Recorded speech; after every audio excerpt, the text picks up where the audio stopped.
जब दुनिया में कोई डेवलपमेंट होती है, उसका बराह रास्त असर पाकिस्तान पे पड़ता है। हमने ऐसे पंगे लिए हुए हैं और हमारी उम्मीदें ऐसी हैं, हमारी खिदमात ऐसी हैं कि जब भी इंटरनेशनली कुछ होता है, हम या रगड़े जाते हैं या कुछ बेहतरी आ जाती है।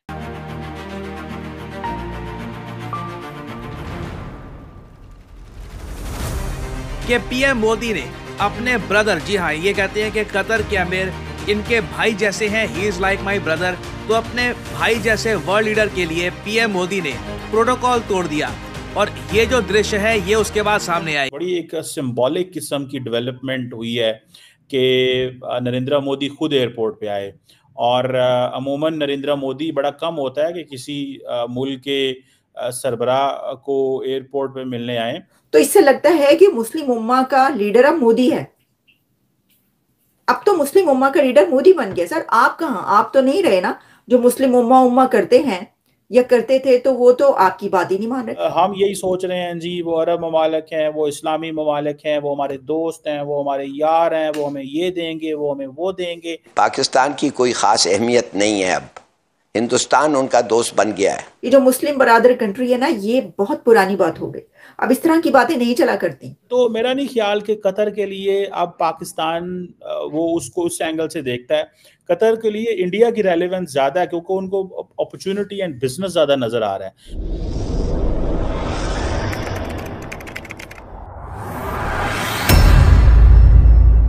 नमस्कार दोस्तों, स्वागत है आपका पाकिस्तान की बर्बादी में। जी हाँ, तो आज की बर्बादी कुछ इस तरह है कि इस्लाम के नाम पर जहर उगलने वाला पाकिस्तान को अब इस्लामिक कंट्रियां ही बायकॉट करके भारत की ओर अपने कदम बढ़ा रही हैं और भारत के साथ अपने संबंधों को मजबूत करती चली जा रही हैं। जी हाँ, तो खबर कुछ इस तरह है कि कतर के अमीर बिन हमद अल थानी जैसे ही भारत पहुँचे तो उनके स्वागत के लिए भारत के प्रधानमंत्री स्वयं एयरपोर्ट पर उनको लेने पहुंच चुके थे और साथ ही में पीएम मोदी ने कतर के अमीर बिन हमद अल थानी को अपना भाई भी कहा। जी हां, पीएम मोदी ने अपने ट्विटर अकाउंट पर पोस्ट करते हुए कहा कि कतर के अमीर बिन हमद अल थानी, मेरे भाई, आपका भारत में स्वागत है। जी हां, आज पीएम मोदी हर एक इस्लामिक कंट्रियों के साथ अपने संबंधों को मजबूत करते चले जा रहे हैं और यही खबर आज पाकिस्तान के लिए काफी दुखद खबर है।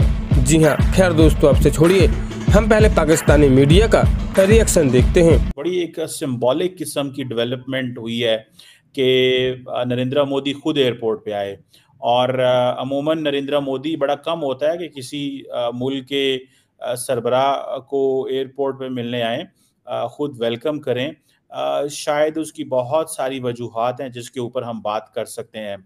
पहली वजह तो ये है कि कतर एक इम्पॉर्टेंट मुल्क है, हमें इस चीज़ का अंदाज़ा है। ये सिर्फ डिप्लोमेटिकली हमने देखा कि कतर की relevance in front of the United states बहुत ज़्यादा है। इंडिया हमेशा उन मुल्कों के साथ अरब वर्ल्ड में करीबी ताल्लुकात रखता है जो अमेरिका के करीब हैं। फॉर एग्जांपल कतर एक है उनमें से और यूएई एक दूसरा मुल्क है।